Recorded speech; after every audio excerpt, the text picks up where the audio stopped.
Jesse Jackson is about to sit down and join us here. I am a very lucky man. I am sitting between Jesse Jackson to my left and Mike Dukakis to my right. And gentlemen, it is so great to have both of you here. You're both idols of mine. And I can only tell you that it is amazing where we are here in 2012 and where we have come. There was a case to be made for coming together. And I look back now in 1988, where Jesse Jackson and Mike Dukakis were fighting each other for the Democratic nomination. And now, less than 30 years later, we are both here for the first African-American president. And I want to ask both of you, and I'll start with you, Reverend Jackson, how important it is to see that. Well, first of all, Governor Dukakis deserves lots and lots of praise he and Kitty, because the tensions were very high and the campaign remained civil. After all, the idea of an African American being on that stage debating domestic and foreign issues and people struggling for advantage to get votes, Michael Dukakis never went down there. He kept the campaign on a high moral plane. Unfortunately, that is not happening now. The idea that they're calling President Barack a liar, you're not born here, you're not an American, you're not a Christian. This is a revival of the lowest of our politics, and that must be rejected in November 6 as well. Governor, you have seen this on the Republican side. We have come a long way, but there's still a long way to go. Well, I think that's true, Jeff. Jesse and I ran with a very interesting field of rather familiar names. Joe Biden was one of them. Al Gore was another. Dick Gephardt was another. Heath Babbitt was another. Paul Simon. But I don't remember, Jesse, any of this down and dirty stuff in our primary campaign. I mean, I think we respected each other. To make the country better. We were working on that. And political leaders must never forget the burden they have to keep people above their fears, not to reinforce their fears. Remember, Jeff, at the time we were in the last year or two of the Reagan era, there was a lot of polarization. I mean, people kind of think back and say everything was great because he and Tip used to have a beer at 6 o'clock at night. It was not great. There was an enormous amount of polarization and division at the time, and I think all of us were very much aware of this and trying very hard to see if we couldn't take that campaign up a bit. But I think, Jesse, we all respected each other. You know, we had all been doing the public's business for a long time and trying our best to make a contribution. And I often said, I never listened to Jesse speak. And how many debates did we have? About 45. I never listened to him speak without learning something. And I mean that. There was always something about what he said that was well worth listening to and learning from. And I think all of us kind of felt that way.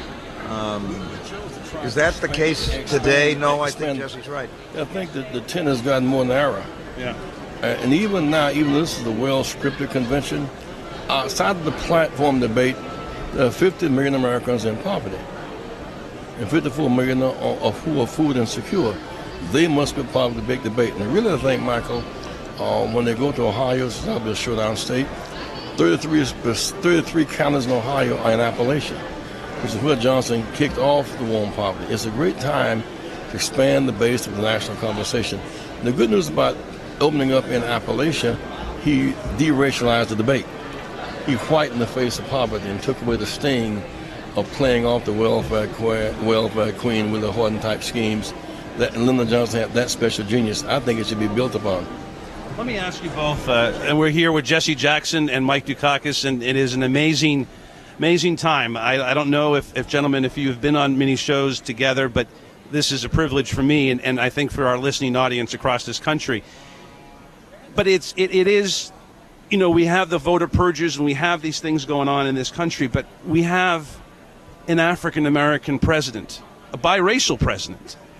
And this, to me, is something to celebrate. I mean, you know, people around the world, and I know that when you go to Africa, Jesse, and Governor Dukakis, when you go back to your homeland in Greece, people envy this. And I think America really should appreciate what we have been able to accomplish. We're meeting in Charlotte, North Carolina today. I was born in Greenville, South Carolina, about 90 miles down the road, and went to school in Greensboro, about 90 miles up the road. And we could not have had this new South without the Voting Rights Act. We went to settlement 65, blacks couldn't vote, white women couldn't serve on juries till 67, 18-year-olds couldn't vote, those serving in Vietnam, students couldn't vote on campuses, residency, you could not vote bilingually.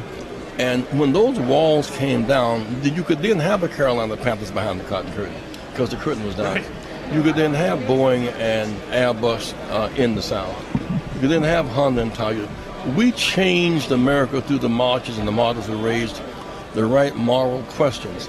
And the beneficiaries of that, of those movements, are now rejecting the victories, because cotton is no longer king. Tobacco is no longer fashionable. So the new South of auto industry and athletics and high tech, the direct result of the civil rights struggle, not governors who block doors, but marchers who build bridges. Go ahead, Governor. Is that we're now seeing a new, and I think, Jesse, in some ways, much more insidious form of voter suppression. And it's not just happening in the South. It's happening in Ohio, in Pennsylvania, in states where Republican legislatures are deliberately attempting to make it difficult, if not impossible, for poor folks, minority folks, people of color, to vote. In fact, even in the Senate race in Massachusetts, as you know, Scott Brown has been criticizing Elizabeth Warren because a nonprofit, Jesse, based in New York, whose board is chaired by Elizabeth's daughter, has forced Massachusetts to do what it's supposed to do, and that is notify poor people under the motor voter law, as well as members of the National Guard, by the way, for whom Brown says he feels very strongly of their right to vote. Right. Another, in my opinion, part of this effort to make sure that everybody is enfranchised, and we got the Republican United States Senator going after Elizabeth Warren on the grounds that she's somehow connected with this effort to make it possible for poor people to vote. You know, you were down here, Jesse, back in the middle of the Civil Rights Revolution. It's gotten broader and making it more difficult for seniors with the voter ID. Many of them are on fixed income. They could not travel the long distances to purchase, travel to get to the new voter ID, when you can use, in fact, other forms of ID, your bills, as the case may be. In Texas, students can vote with their gun registration, but not with their student ID, for example. And so, what strikes me is that the court keeps striking them down, but they want to leave the chilling residue of it, because once 1,100,000 PERS in Ohio, 1 million PERS in Pennsylvania, 500,000 PERS in Florida, they intend to shave the margin of victory. So the loser won, the winner lost in Florida. You know, 100. Remember, the Supreme Court, Jesse, has sustained these laws in the northern states that aren't covered by the Civil Rights Act. Indeed. Pennsylvania, 750,000 people that don't have photo IDs. Barack Obama's margin of victory in Pennsylvania just happens to be, in 2008, happened to be 750,000. So we know what's going on here. And in those situations where these were not so-called civil rights states, they aren't covered by the Civil Rights Act. The Supreme Court of the United States has sustained these things. There's 188,000 people, Reverend Jackson and Governor Dukakis, in places where you spend a lot of time in Philadelphia when you went to school, and where you spend a lot of time as well. 187,000 people who could not have their votes counted. I talked to Governor Rendell today, a former mayor of Philadelphia. There is a Supreme Court decision coming up on this in 2012. So as many gains as we have, their vote could be tainted.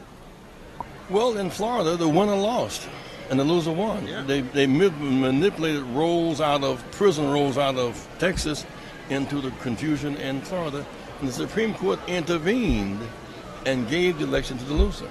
In 2004, you had dry machines unused in the warehouse and people in line 7 hours in the rain. Dry machines wet people. And this time it's only gotten bigger and broader as an approach to chill the vote.